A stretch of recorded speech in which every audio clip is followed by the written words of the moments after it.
Universal Broadcasting Network. Tune in at ubnradio.com.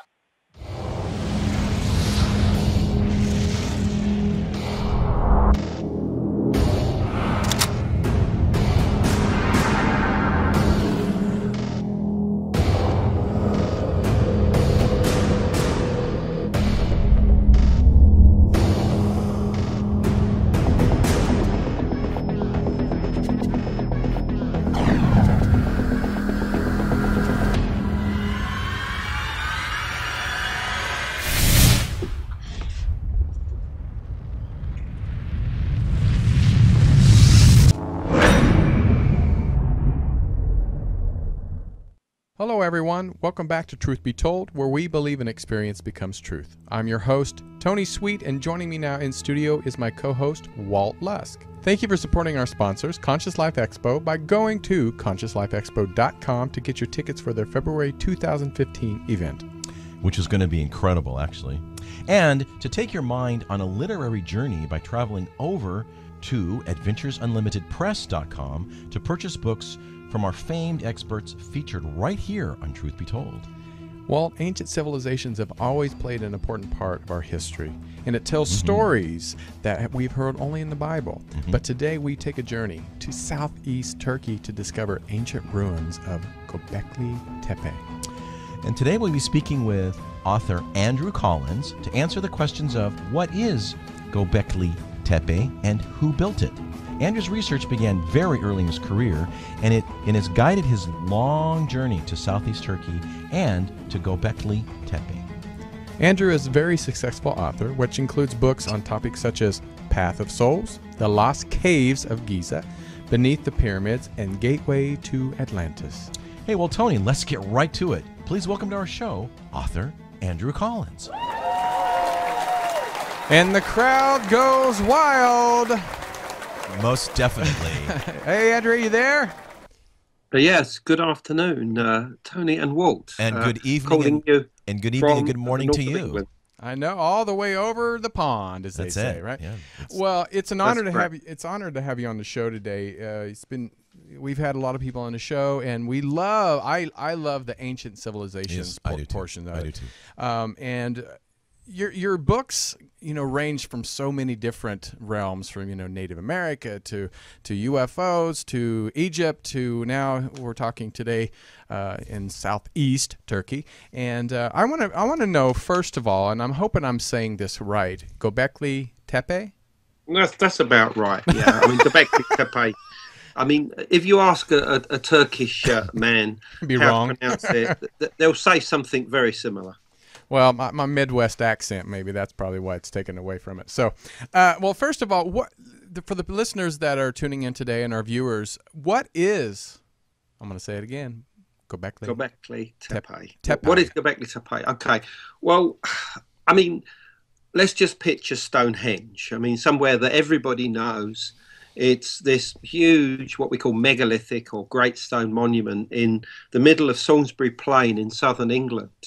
And this was constructed around 3000 BC, probably by the Neolithic peoples. Well, if you can imagine something like that transposed onto a mountain ridge in southeast Turkey and then multiply it by about 20 times. Wow. And cover all of the faces of the standing stones with beautiful carved art of animals and creatures of the night and things, make them look quite human-like by giving them T-shaped heads, very abstract-like heads with like arms carved in relief down their sides, and clearly bringing them to life, and then placing them in a context of 12,000 years ago, right at the end of the last ice age. This is Gobekli Tepe, and what we're talking about is the smoking gun of a lost civilization. So you're saying, in relative to Stonehenge, they're overachievers? Well, certainly. I mean, the thing about Stonehenge is obviously it's an incredible monument, but it was constructed nearly 7,000 years after Göbekli Tepe. That's the incredible thing. That is incredible. You know, the whoever it was responsible for Göbekli Tepe, they had this incredible technology, an engineering capability, and this way of motivating hundreds, if not thousands, of people to construct these monuments and maintain them over a period of around 1,500 years, from around, it's about 9,500 BC to about 8,000 BC. And you have to start asking a whole load of questions about what were these people doing up there? You know, why did they construct it? Who was it that constructed? And is it possible that we've remembered the builders of Göbekli Tepe in myth and legend? Because that's the areas which I go into in the book Göbekli Tepe, Genesis of the Gods, which came out earlier this year. I mean, the first half of the book is about Göbekli Tepe, who constructed it, when and why. And the second half of the book is about its impact on myth and legend and religion and the foundations of civilization in that very area, because the area of eastern Turkey or eastern Anatolia is the cradle of civilization. It's the Garden of Eden in biblical tradition. And of course, this is where it all began for us. This is where Adam and Eve were.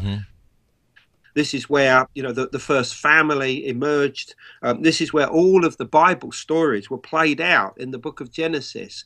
You know, we're talking about not just Adam and Eve, but the story of Noah and Noah's Ark, but also the story of Abraham. Yeah, Abraham being brought up at a place called Ur of the Chaldees, which is traditionally just 8 miles away from Göbekli Tepe. That's amazing. Then spending time at Haran, this old ancient star worshipping city, which again is just on the plain below Göbekli Tepe.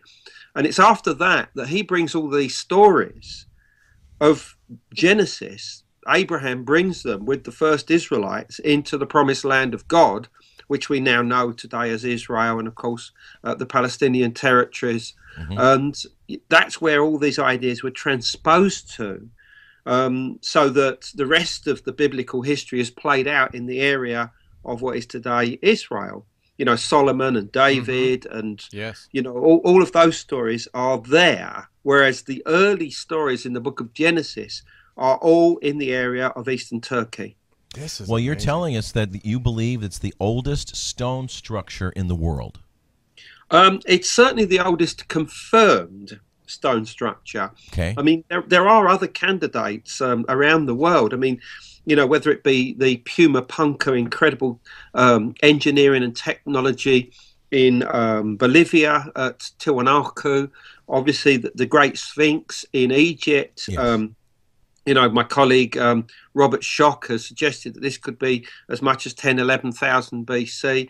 And just recently we hear about this incredible possible pyramidical hill with these megalithic stone structures on a place called Gunung Padang in Java, Indonesia, which could be even older than Göbekli Tepe. That may even go back to 20,000 BC. But that's still speculation. It's still work in progress, and a matter of debate. There is absolutely no debate about Göbekli Tepe. It is 11 to 12,000 years old, and therefore we have to accept that people who were living at the very, very tail end of the last ice age were incredibly sophisticated, incredibly advanced, incredibly civilized and organized, with probably a religious stroke spiritual or shamanic you know, system that was second to none, and something which had clearly been there for probably thousands, if not tens of thousands of years before this time. So, you know, these really are the people of a lost civilization. So we really need to know who these people are. Now, I know you mentioned the Anunnaki, and if you want to defer this discussion for later in the show, do you feel that there was some inferences of that as well? The Mesopotamian or Sumerian texts give us the stories of the Anunnaki, and they are the gods that provide humanity or mortal kind with civilization. And it's said that the Anunnaki gave to mortal kind the first sheep, and the first grain. Yes. Now, this is a metaphor. Sheep is a metaphor for animal husbandry. You know, pigs, not just sheep, but pigs and goats and cattle, which all were domesticated for the first time in the area of Gobekli Tepe. But also, the first grain relates clearly to the first wheat and rye and barley, again, that was all domesticated on any scale, at least, in the area of Gobekli Tepe. The fact that 68 modern grains of wheat that we use today for bread and for pasta and even to make beer can all be traced, the DNA can all be traced back to a wild form of wheat that grows on a mountain slope which is within sight of Gobekli Tepe. And there's so this truly is the cradle of civilization. And there's no GMOs? You're right. Well, it's strange you should say that, because ultimately wheat is the oldest genetically modified food. I mean, you know, the wheat that that was domesticated, it was not natural. It was developed so that the yield of the the actual grain itself would remain on the stem far longer and ripen and become fatter, so that it would be better for use as flour. And this is something that could only have been achieved through, modification over many generations. Right. So in a way, the wheat that we have today was the first ever genetically modified food. Well, can I ask, what period of time that this was discovered? Was it always exposed, or was archaeological site, this century, 22 centuries ago? When was it discovered? Well, it's an interesting story, and I actually spoke to the landowner at Gobekli Tepe, and he was farming the land, tilling the land, and they would come across these pieces of carved stone, and at first they would just get them out the way of the plough and put them on the stone walls on the edge of fields, and they realised that they were quite significant. So they took one or two fragments to the local museum at the city of Şanlıurfa, and the archaeologists there said, "Oh, we'll send somebody out and to have a look," and nobody ever came. And it wasn't until a German archaeologist, who's sadly no longer with us, he died earlier on this year, Professor Klaus Schmidt. He went to the site. Now, he'd previously been working on another what they call a proto-Neolithic or pre-pottery Neolithic site, a place called Novali Chorli, just to the north of Gobekli Tepe. And when he got to the site and saw this artificial mound of earth on the top of this mountain, and this mound is around 300 by 200 yards in size. That's big. I mean, it's huge, it's massive, and it's about 45 to 50 feet in height. He looked at this and he saw these fragments and realised immediately they were from the very early Neolithic period and could easily be 11,000 years old. But he also found literally thousands of flint arrowheads and other types of tools which had been left behind by the peoples that could constructed it. And he knew that underneath this mound was something incredible. And this was in 1994. Although this is very, very recent. Wow, absolutely. And he started work the following year, 1995. And obviously within a couple of years, they started to realise the significance. And it wasn't really until the mid-2000s that they really had uncovered the main enclosures, these stone settings or enclosures that are now visible. And you can see online if you just put Gobekli Tepe in Google search engine. It's just an incredible place. I mean, you go there. I mean, I went there for the first time in 2004, and there was nobody there. I mean, no archaeologists. As I said, the farmer eventually came across with his son, and they were the only people that came across to talk to us. And I mean, I was there giving a lecture because I'd already been talking about this area and this very, ancient period of time being the cradle of civilization, the point of genesis of everything. So I'd already pinpointed this area as where it all began. And for me, the discovery of Gobekli Tepe was like the smoking gun I've been looking for. And how did you find it so early? Well, because I did a book in 1996 called From the Ashes of Angels, and this basically was about mythical beings called the Watchers or the Nephilim, who are talked about in the Book of Enoch, who are said to have been these human angels, extremely tall, Yes. quite pale, eyes that shone like the sun, long hair, often described as white. Their skin was said to be quite white but rudded, and they were quite clearly weird-looking dudes. They looked like albinos, and it was said that they could mate with mortal women and produce giant-sized babies known as Nephilim. But it was also said that they gave to humanity the arts and sciences of heaven, and a lot of these arts and sciences sounded very much like the firsts in discovery for humanity that took place, the inventions in this very area at the end of the last ice age when Gobekli Tepe was constructed. Now, bear in mind, I didn't know about that, so I felt that somebody had come into this area of southeast Turkey and kicked off the thing. They were like an elite. And they came in from another area at a time just after a major cataclysm had devastated the world. One that we now know was a comet cataclysm that absolutely devastated the world, probably around 11,900 BC. Sorry, 10,900 BC. Is that the one that hit North America? Yes. The largest fragments almost certainly fell in the area of the Great Lakes and further northwest in Alaska and in Canada. But it devastated all the world. It caused wildfires to sweep around the globe as these fragments of comets burst into fire and exploded upon impact, or even exploded as they were coming down through the atmosphere. And what this did was to cause a period of darkness, what we call today a nuclear winter. And this probably lasted for years. And it triggered this cold period, this cold snap or mini ice age, which was beyond the ice age that had just happened. This was almost like the ice sheets reversing, coming back suddenly, and over a period of probably about 1 to 2 generations. And this lasted for about 1,300 years. And there's evidence of bad things going on in the planet for about several hundred years after the initial impact event. So in other words, this was a terrible, terrible time to live. And there were migrations of people all over the place. And most of the people were coming south to escape the cold weather across the northern hemisphere in places of Europe, and sort of Central Asia and whatever.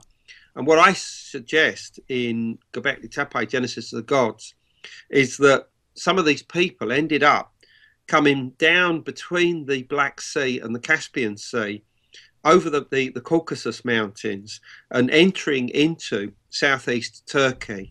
And these were completely different people. They were extremely advanced. They seemed to have been astronomers. They seemed to have been shaman. They had knowledge of comets and prediction of comets. They had extremely advanced technologies in the making of stone tools and arrowheads. And they came into an area where the people were still living in fear that these cataclysms could strike again at any time. And I think that they came in and said, look, we can give you the formula to stop this catastrophobia, as visionary writer Barbara Han Clough referred to it. This fear of further cataclysm occurring. And part of this solution, I think, was the construction, the supersizing of religious monuments, cult buildings and things like that. In other words, suddenly what used to be just a little circle, maybe 10 foot across, was now this huge, great, megalithic, great stone structures. This was the only way that you could interact with the other world quickly and deal with the supernatural forces that were seen to be responsible for the bringing of comets into the sky, because it was believed that comets were the tails of supernatural creatures like wolves or foxes, who were all animals that were seen as tricksters who were trying to bring down the sky or bring down the heavens to cause the time to stop or whatever. In other words, they were bad news whenever they appeared in the sky. They were the visible, but of course abstract symbol of these cataclysms, just in the same way that even today, when a comet appears in the sky, there are many indigenous cultures that still see this as a bad omen, a harbinger of cataclysm and change. This still goes on. And there are various cultures around the world that would do rituals that would attempt to try and appease the supernatural forces connected with them. And I think this is what was going on at Gobekli Tepe right after the end of this period of cataclysm, and that over a period of 1,500 years, things calmed down enough for them to realize that they'd done the job. They no longer needed Gobekli Tepe, and they eventually abandoned it, and they covered it up. Yeah, I was going to say, because you mentioned that they periodically decommissioned stuff and then covered it over and literally killed the end of their useful lives. And so, so in other words, they've gone from size matters to smaller to just covering it over. Absolutely, that's right. The largest and the most complicated and the most sophisticated structures there are all the oldest ones. Okay. That's incredible. I mean, they were constructed between around 9,000 and 9,500 BC. But by the time you get to 8,000 BC, the structures are no more than the size of a bathroom, basically. And they look like, they've got these tiny little benches around them and these little tiny standing stones.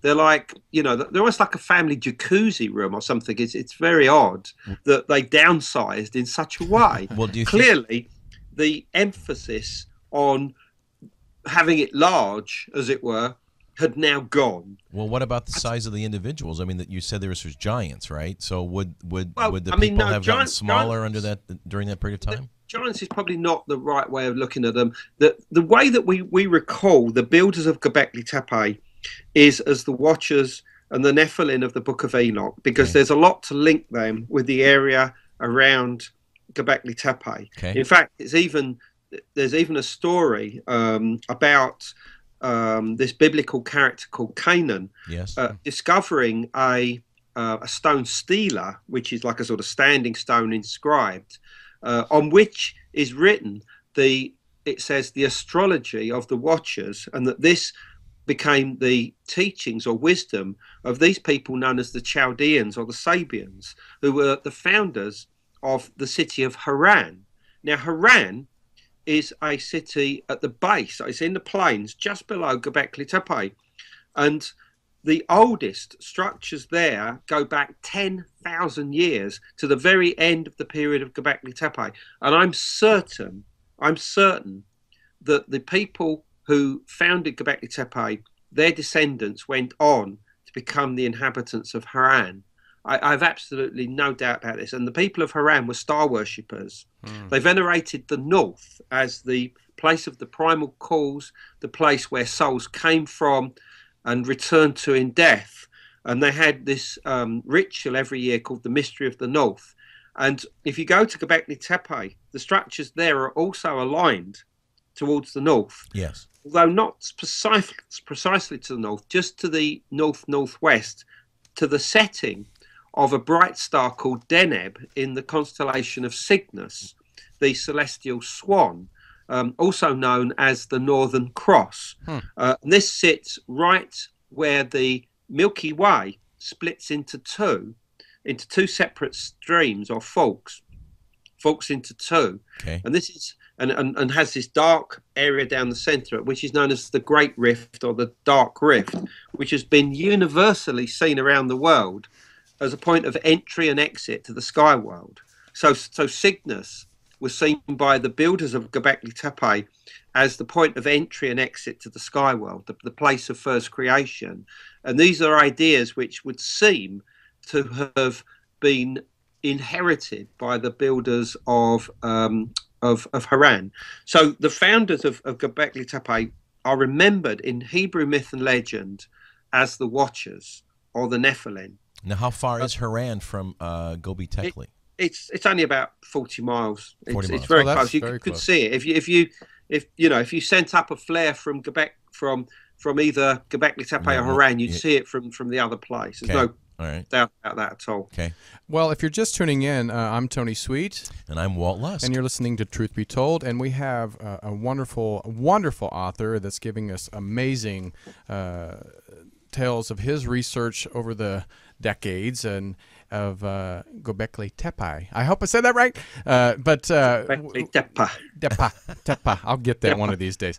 But we want to, first of all, thank you, and thank you for the people tuning in today. Yeah, thanks for checking us out. But what I want to ask you is, what was the burial rituals? Was it very similar at all to Egyptian? Because we there had to have been, like you said, an elite. Did they ever find any type of tombs with any type of burial rituals that you found or they found when they were doing their archaeological research? Okay. The Göbekli Tepe would appear to have been a purely ritual or ceremonial centre. It was certainly not domesticated. Oh, I mean, not domestic, which means that nobody lived there on any kind of permanent basis. They've not even found any evidence of fires there at all. Interesting. So this was a purely ritual, religious, shamanic, ceremonial place where people would come, probably spend a few days, bring their food with them and their water, because there was no water source up there at all either. They would spend time there and then go away. Clearly, the actual settlements were in the plains below. And this is where you will probably find the burials.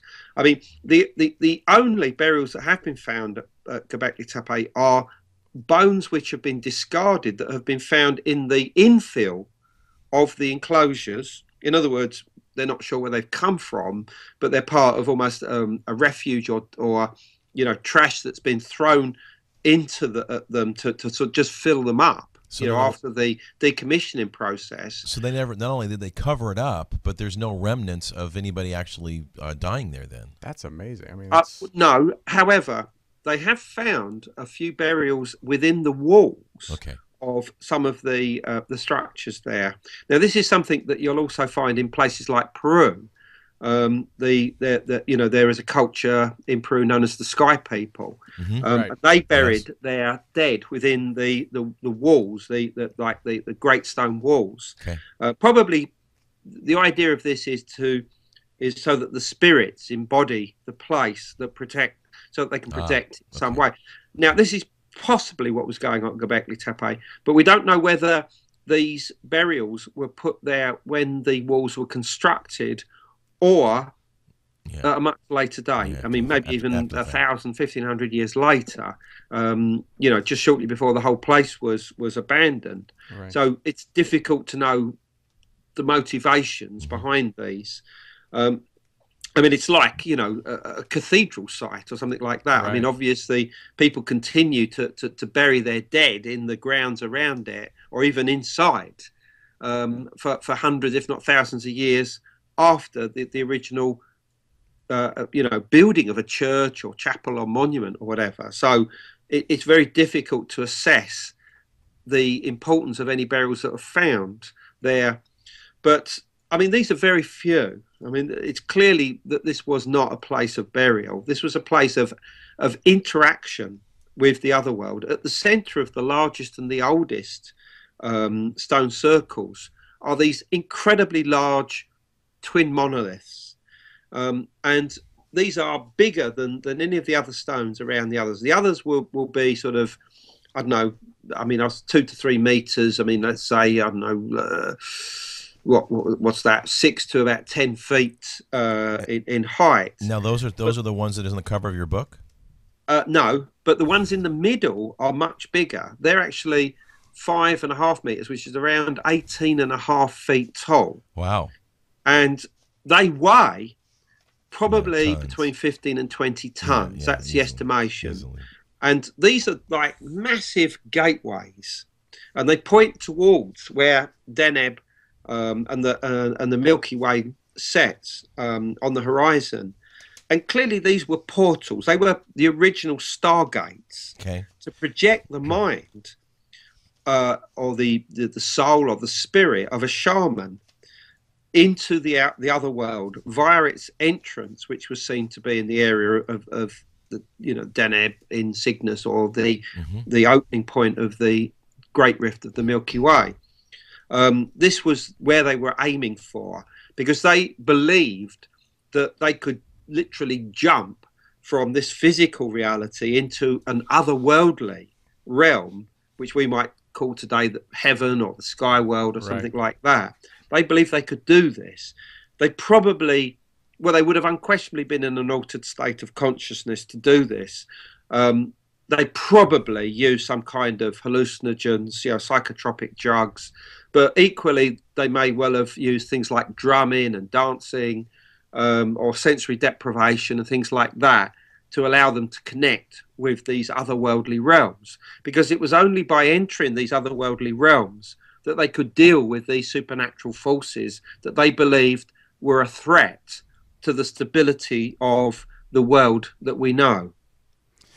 So many civilizations around the world, Egypt and even down to the Incan, Mayan, have a similarity. Is there any other overlap that you've seen in other cultures that may be related or similar to each other around the world? Well, back in 1884, a book came out called Atlantis, the Antediluvian World. It was written by a US congressman by the name of Ignatius Donnelly. This became a very famous best-selling book around the world. And what this proposed was that the similarities in culture, in engineering and technology and building structures and religion must have come from some kind of mother civilization. And that he proposed that mother civilization was Plato's Atlantis, and that this was a continent that existed somewhere in the Atlantic that sank, and the survivors went west into the Americas and went east into Europe, and they diffused from there outwards into the rest of the world. Now, this was a very thought-provoking idea, but I think that, in all honesty, it's a little bit naive and a little bit simple to see things that way, particularly as there are many different dates involved with the cultures. I mean, pyramids in Egypt were constructed around, say 2,000 to 3,000 BC. Most pyramids in the Americas are much, much later. Anything from around, sort of 0 BC through to around, the time of Columbus and the first Europeans. However, some Peruvian pyramids do date back to around 2,500 BC, so that makes them contemporary with those in Egypt. So what is the link? Is it possible that there was, transatlantic contact? Yeah, absolutely. I'm absolutely positive that that the different cultures were getting all over the place. But I think if you want to look for a real point of origin, you have to look even before the end of the last ice age.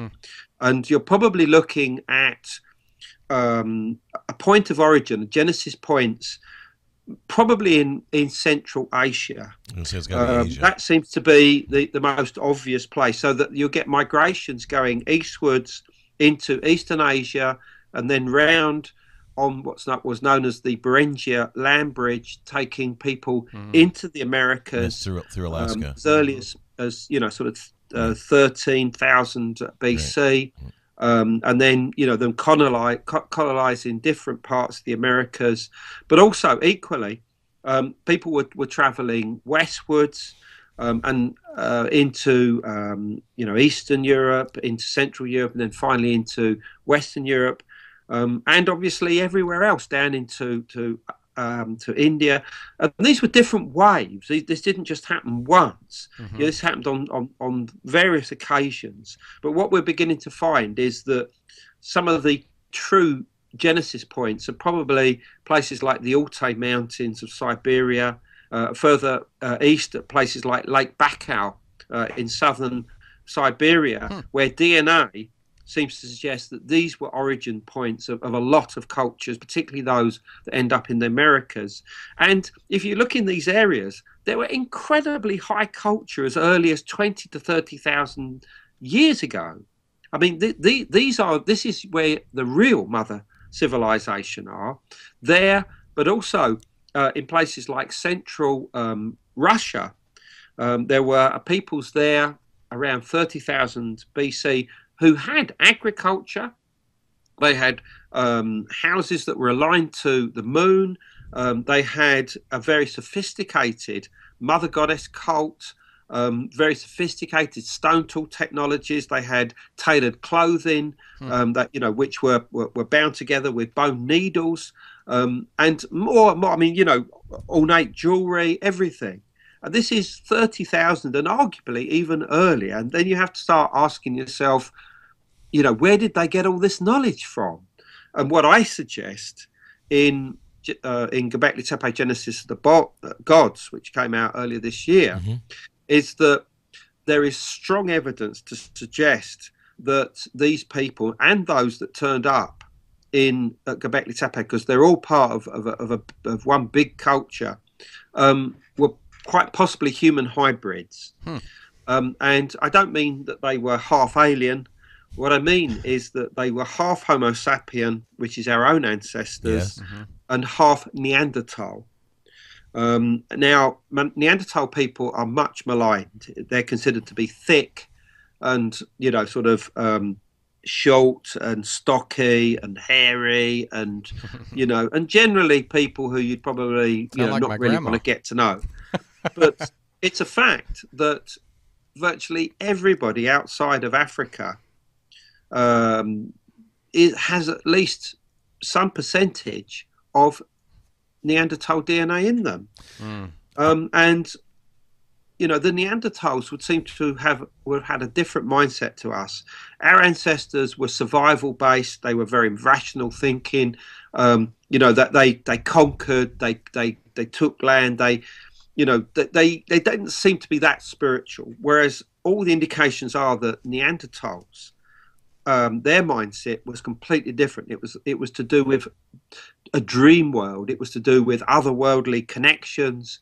It was to do with ritual and ceremony and art and perfection. And in a way, they had a little bit of an autistic sort of attitude. Do you think there might have been some genetic engineering from some I don't entity? think so. I'm not one that subscribes to these ideas that the Anunnaki, engineered humanity or whatever. To be honest, it's fantasy. In all honesty, or possibly the Greys. Some feel.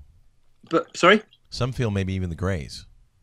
Well, what are the Greys? I mean, that's another whole conversation. That it is. Which I think we should get into. But I don't think that we should accredit extraterrestrials with what we are capable ourselves of. And if you are looking for those that gave us the knowledge and the wisdom to create civilization, when I say us, I mean our own ancestors. Yes. I think you'll find it was the Neanderthals in Europe and in Southwest Asia and even across into Central Asia. But in Eastern Asia, it was another type of human which we only recently have got anatomical and DNA evidence to show that they existed.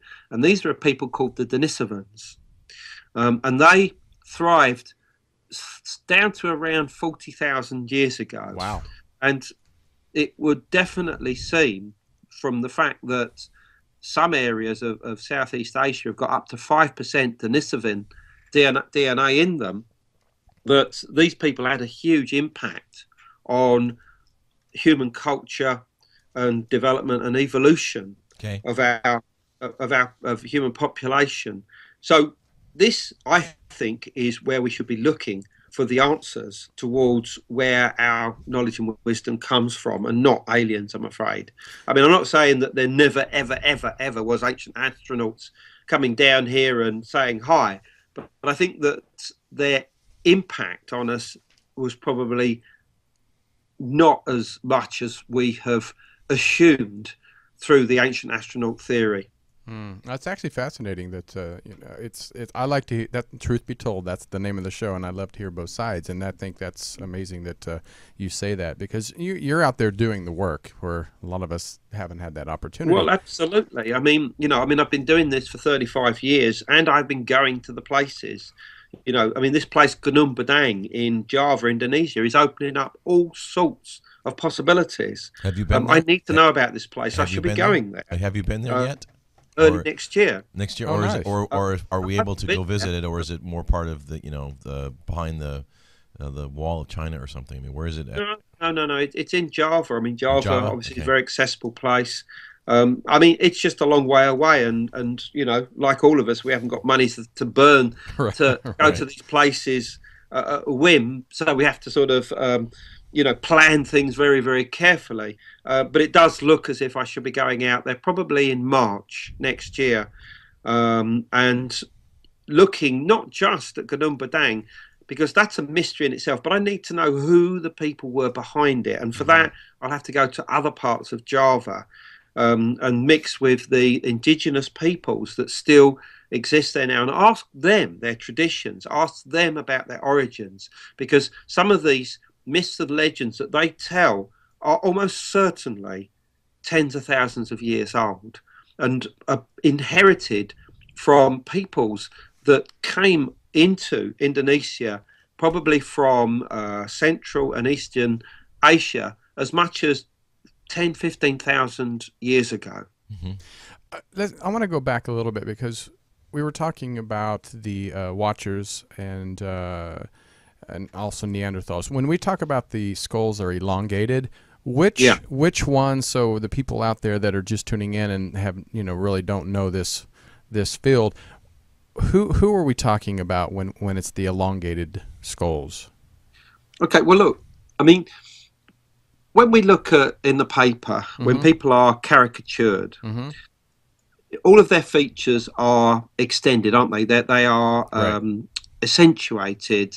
They are, if a politician or whatever. I mean, just so we know exactly who it is that we're looking at. Right. And in a way, this is what long-headed skulls are all about, because what we know about the cultures that did elongate skulls is when you ask them, why are you doing it? It's because they're saying they wanted to resemble their ancestors, because clearly their ancestors had elongated skulls, but not necessarily as long as those of the artificially deformed skulls that we find today. So who in the past had long skulls? Who in the past had extensions to the back of their heads and had no brows?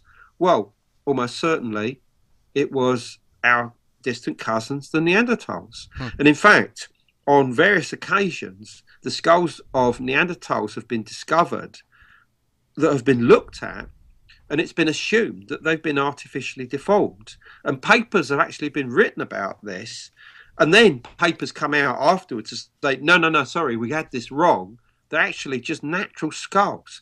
So there are natural skulls out there that probably relate to either Neanderthals or hybrids that look particularly strange through either genetic disorders or through genes that have been passed down that have continued to look an anatomical appearance that goes back tens of thousands of years. Right. And it's there. The information's out there. I mean, you'll find various elongated skulls that are quite natural. And so I think that they relate to either our distant ancestors, the other types of humans that are not Homo sapiens, or they are the result of hybrids.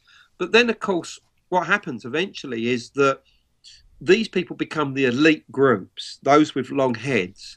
And then when a child is born without a long head, what would happen is that the parents will think he needs to have a long head to be one of the elite, one of the special ones that have these special powers or abilities. The gifted ones. So we'll artificially do this to make him look like either the others or the ancestors. That's what happens, and it becomes more and more accentuated, because there's no question that the elite skulls belong to, sorry, the elongated skulls belong to elite groups. This is the key again and again and again. No matter what part of the world we are dealing with, they are the rulers, the ones that are controlling the society. And in other words, it's expected of them that they have these elongated skulls for status, possibly to have these abilities, which we might even call today paranormal, that they look exactly like the ancestors. Do you see what I'm getting at? Oh, in other yes. words, it was almost totally necessary yeah. for them to have elongated skulls to be a part of elite groups. Well, and to fit in. Yeah, absolutely. And to make them look different to those that didn't belong to the elite group. You know, the actual general population itself, who very often are completely different DNA match to the elite. I mean, this happens again and again in Peru, for instance, when the DNA of the elite or the ruling group is tested again and again, you know, within that group, it's all found to be very similar. But then with the general population, when their DNA is tested, is completely different. Clearly two different types of people with two different, completely different origins of where these populations come from. Well, we have about 3 minutes left, and before we say our goodbyes, and it's been a fast hour. Oh, a fast hour, because this is so fascinating, and I would love to have you back. Yes, absolutely. You have so much knowledge that I'm learning from you. I always say I'm a student. I'm an enthusiast. I'm not an expert. So, but I find this so fascinating. But I want to know how you got started. How did you get started in this field? And who was your mentors? It was there in my blood, I think, right from a young age. I mean, I was, you know, walking around the block with other kids just philosophizing about the mysteries of the universe when I was 9 years old. Wow. So it's always been in my blood. But I mean, I think as far as mentors are concerned, I wouldn't be in this business if I had not have read Eric von Daniken's Chariots of the Gods. And next year, yes. Eric is 80 years old, Yes. 80 years old, and I had a chance to spend some quality time with him this year in Virginia Beach, and he's a great man. Yes. I don't believe everything he says, but he's a great man. Well, No, he sure rocked a lot of boats when he came out with that book. Oh my Yeah. God, best-selling like 10 times. Well, like I said, we are so fascinated with you, and hopefully you'll come back and be a part of the show. Certainly, I'd love to. And you can go to andrewcollins.com and check out his website. Do you have any other social media sites that people can go to? Only Facebook. You can find me there. Just put Andrew Collins author. I should come up. And you know, anybody listening's got any questions relating to anything that I've talked about tonight, I'll happily you know, talk to them either on Facebook or contact me through andrewcollins.com. There's an email form on there that you can contact me on there. And where can we get your books aside from Adventures? Well, Amazon, Barnes and Noble, any good bookshop for Gobekli Tepe, Genesis of the Gods, or From the Ashes of Angels. Well, Andrew Collins, thank you so much.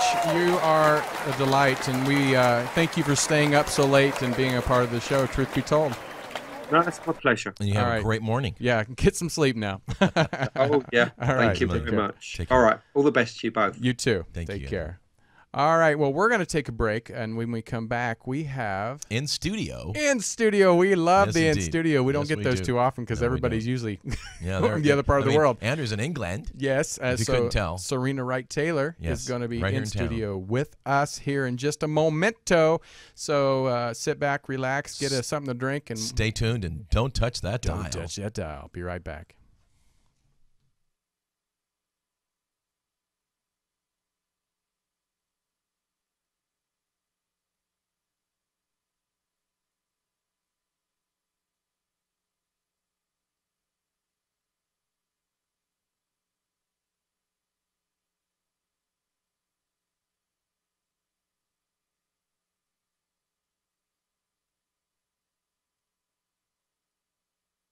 Give me some of that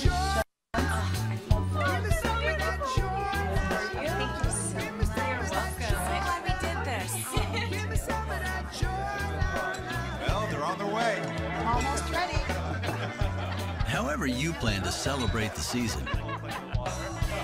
At Ralph's, you'll find low prices on everything you need to make it a part